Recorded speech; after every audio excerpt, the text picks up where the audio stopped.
Shalom and welcome to Tov, the Jewish News Channel. We have with us again Dr. Ori Wertman, who is a research fellow at South Wales University in Cardiff. And we are going to discuss what the Palestinians really want based on polls conducted by Palestinians. And the first question in the survey that you are going to discuss, Ori, is what is the best means for the Palestinians? What do they think the best means is to achieve their goals? Correct. And here the results are unfortunate. We can see that when they ask the Palestinians, in your view, what is the best means of achieving Palestinian goals in ending the occupation and building an independent state, we see that more than 50% of the Palestinians, they think that the solution should be achieved through armed action, while peaceful resistance, they're meaning a demonstration, little bit more than 20% supporting this, and negotiations with Israel, 20%. So we see that the majority of the Palestinians, more than 50%, believe that they can achieve independence only through armed action. But when we distinguish between the West Bank and the Gaza Strip, we see that the results are quite the same. More than 50% of the Palestinians in the West Bank, they also believe that armed action is the best mean in order to achieve independence. But in the Gaza Strip, we see that more than 50%, in the last poll it was 50%, but there are other polls that we see that it was more than 50% that believe that only with armed action they can achieve independence.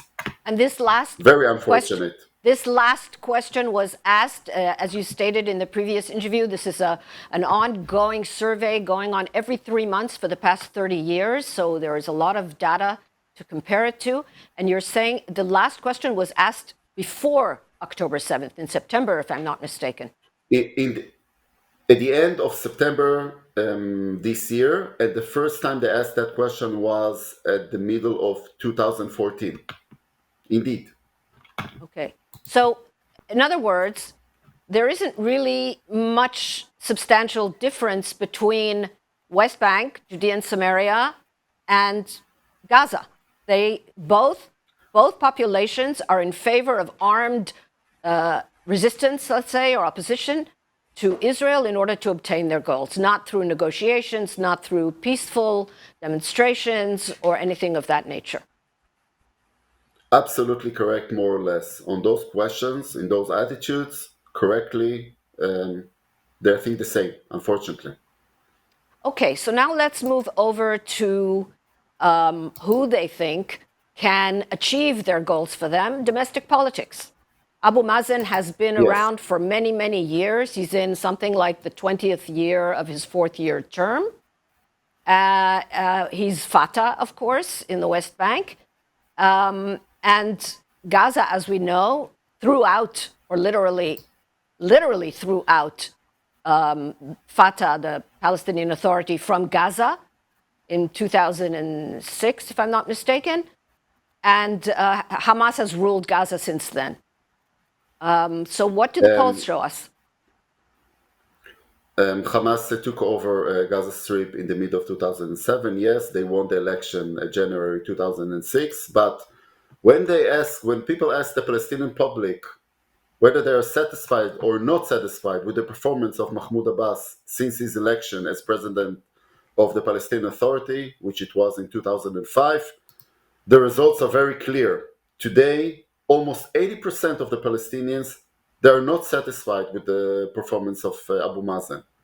And it's very important to note that too bad that people, both in Israel and abroad, that still think that the Palestinian Authority under Abbas are part of the solution to the day after Hamas in the Gaza Strip, after Hamas rule in the Gaza Strip. I'm all the time saying that there is a, blind addiction to the Palestinian Authority and to Abu Mazen in that context. Wow. And we see that's a very interesting That's a very interesting way of describing it, an addiction. Yes, addiction, I guess we can say it is something like an addiction. They see it cannot work, and they still believe that he's part of the solution. But take a look, the Palestinians, they don't want him. The Palestinian public, they just don't want him. Almost 80% of the Palestinians, they don't want him. And when we take it, when we distinguish, when they ask the same question in the West Bank, we can see that the results are quite similar. Almost 80% of the West Bankers, they don't want, they are not satisfied with Abu Mazen's performance. And of course, in the Okay. Gaza Strip, we have the same results. So Abu Mazen is 88 years old, if I'm not mistaken. That's kind of a problem that's going to resolve one way or the other in the not too distant future. Who do they want? So here, when they ask the Palestinians, before we look at another candidate, let's see what happened when Abu Mazen ran to election against the Hamas nominate, Ismail Haniyeh. And the question is like this: if new presidential elections are to take place today, and Mahmoud Abbas was nominated by Fatah and Ismail Haniyeh was nominated by Hamas, whom would you vote for? And we can see that as a whole, 60% of the Palestinians supporting Ismail Haniyeh, while less than 40% supporting Abu Mazen. Which And kind when of we explains why there distinguish haven't been elections in the Palestinian Authority. Absolutely. And we can see also in the West Bank that 50% of the Palestinians supporting Ismail Haniyeh and little bit more than 40% supporting Abu Mazen. Even in his own home in the West Bank, he's losing to Hamas candidate. And of course, in the Gaza Strip, Haniyeh wins big time. It's almost like 2/3 against third, 65% against almost 30%. And the Palestinians prefer Hamas than the Palestinian Authority under Abu Mazen. This is something What about that another Israelis, candidate? when they ask regarding another candidate from Fatah, and the big name here is Marwan Barghouti. Why Marwan Barghouti? Because he's not like Abu Mazen. Abu Mazen is, let's say, an office man, not like a field man like Marwan Barghouti, which we know He wears is a a suit and terrorist. tie. Suit He and wears a tie, and suit he's and not tie. And he was the bag Abs- man. He only provided funds for terror. He didn't actually get his hands dirty in terror physically, yes and no, supposedly. because when you're paying terrorists Oh, of course. No, I understand. monthly No, I'm payment, saying in you terms of the way the Palestinians see him. yes, He of course he absolutely, supports terror. That's obvious. He's paying terrorists. Of course he's supporting them. But he was the man who got the money for the Munich Olympics absolutely. terror He's, attack and so on and let's so forth. say But he didn't actually hold a gun and kill anyone, as far as we know. let's say that unfortunately the Palestinians are neighbors. They're glorifying people and they're supporting leaders with blood of Blood Jews on their hands. on their Yeah. hands. Unfortunately, and I'm saying this really unfortunately, but this is the bitter truth. And here, the results are quite clear. When Barghouti I ran just want to against point Ismail out that Haniyeh, Marwan Barghouti has been sitting in an Israeli jail for quite some time for, I believe, 5 murders that they were able yes, to pin on him, although there are apparently many more besides that. correct. He's in Israeli jail. Hope that he will stay there for a long time until his death, because I don't believe that he's a solution to the problem. Okay, we cannot take one terrorist and put another terrorist instead to lead the Palestinians. And unfortunately, the Palestinians all the time they're voting for a terrorist. We saw what happened with Salam Fayyad. He was the only figure in the Palestinian leadership that was willing, more or less, to live next to Israel peacefully, but and also to build a Palestinian state, a functioning Palestinian state, not a corrupt state like what we have right now. And the support he gets from the Palestinian public in polls is something like 1-2%. That's it. And again, Wow. unfortunately. But here we see that And even that's when you, within the margin of error.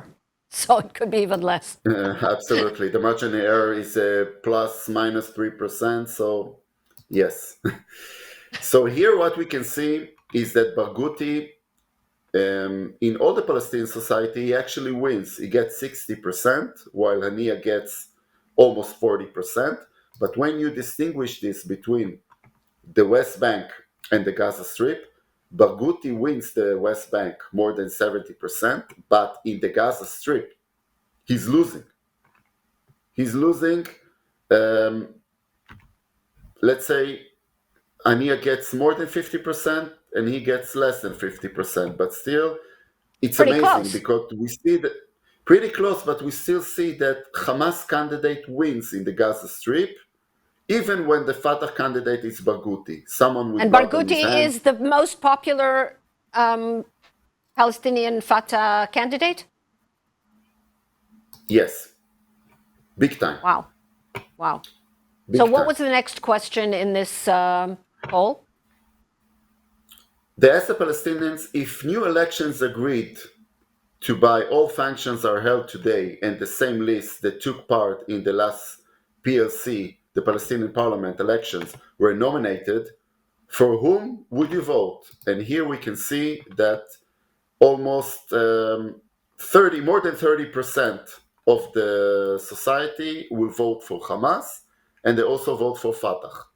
And in that poll, all the other functions got less than 2%, no more than 3%, and roughly 20% of the people, they answer to no one or they don't have opinion. So we can see we have a close race between Fatah and Hamas in all the Palestinian public. But when we distinguish it between the West Bank and the Gaza Strip, we can see that in the West Bank, 40% of the Palestinians in the West Bank supporting Fatah, they will vote for Fatah, while 25% will vote for Hamas. But when we go to the Gaza Strip, we see that 45% will support Hamas and a little bit more than 30% will support Fatah. And you know, Almost a all the mirror time image. that Almost a mirror yes, image. but it's very important to mention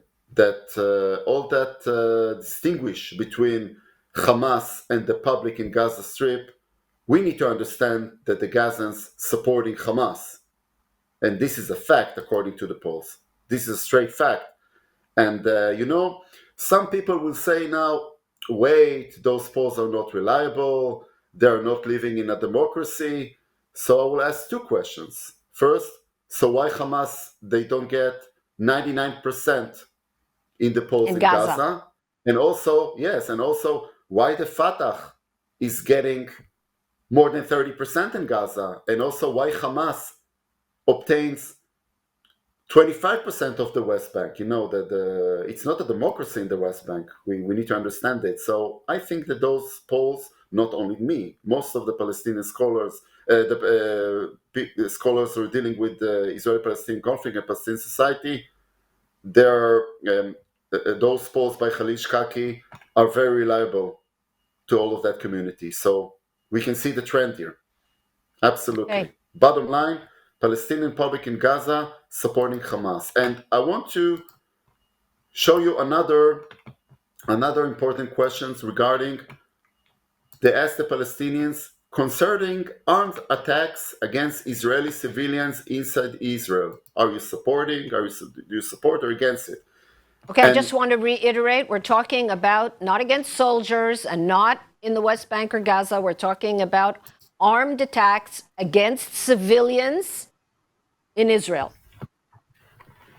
We're talking about terror attacks, pure and simple, against Israeli civilians inside Israel, going to a bus in Tel Aviv or Jerusalem and blow the bus Blowing. with the blow it with Explosives. the civilians, children, women, elderly, not against soldiers, purely terror attack. Okay. And here the results are amazing. Why? Because we can see that according to the last poll, more than 50% of the Palestinians supporting terror attacks against Israeli civilians inside Israel. But when you distinguish it between the West Bank and the Gaza Strip, we see that in the West Bank, they started to ask that question in 1996 until the end of 2000, until September this year. We see that the majority of the West Bank, in most of the period, they were against terror attack against Israeli civilians in Israel. But in the last poll, it's actually a tie between the supporters and those who reject terror attacks against Israel. But the more important thing is to understand what's going on in the Gaza Strip. And in the Gaza Strip, through all that period, from the beginning of 2000 and now, the majority of the Palestinians, and we're talking about almost 70%, in the last poll it's 70%, there were polls it was more than 80%, but the average is 70% of the Palestinian public in the Gaza Strip supporting terror attacks against Israeli civilians inside Israel. And again, we need to understand it when we do all the time, the media in Israel, not all the media in Israel, but in Israel and mostly abroad, all that distinguishment between the Hamas and the Palestinian public in the Gaza Strip, we need to understand that those people supporting Hamas, I don't need to remember you that they vote for Hamas in the election of 2006, and we see, according to the polls, they're supporting Hamas. Hamas also obtained its power, its legitimacy, also from the public, and it's very important to understand it.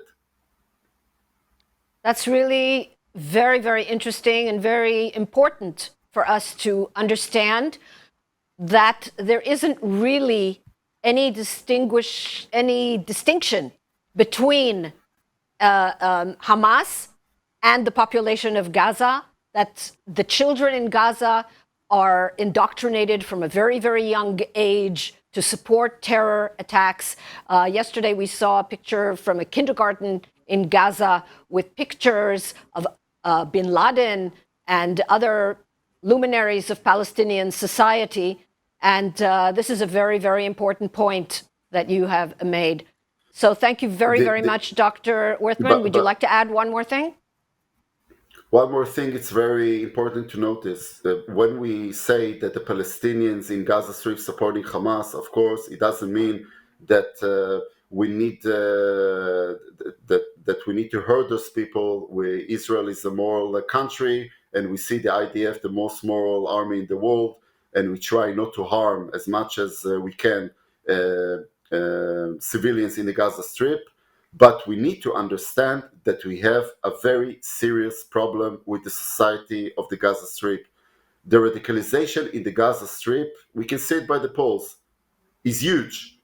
And unfortunately, I don't think that it will be very easy task to radicalize those society in the Gaza Strip. They're supporting terrorism, they're supporting murdering Jews, and they're supporting Hamas.